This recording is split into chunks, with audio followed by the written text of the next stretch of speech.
Kõik me teame, et tänapäeva noortel on varasemast enam keskendumisprobleeme. Seepärast ongi MTÜ Vaikuse minutid viimase paari aastaga välja koolitanud üle 1000 õpetaja, et nad lapsi ja noori lihtsate harjutustega keskenduma õpetaks. Mis asjad need Vaikuse minutid on? Aeg keskendumiseks iseendale. Kui sa teed neid Vaikuse minuteid, siis sa puhkad ennast välja. Et ma tunnis ei ole nii närviline.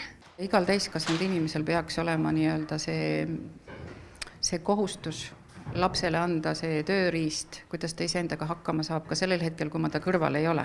Algus olid poisid nii lärmakad ja tüdrukud ka vahest jutustasid, aga siis nüüd on läinud rahulikumaks. Kas see lärm on siis suur probleem laste jaoks? No east, et siis võib pea valutama hakata. Kõik on rahulikumad olnud. Mis siis varem toimus? Hull möll.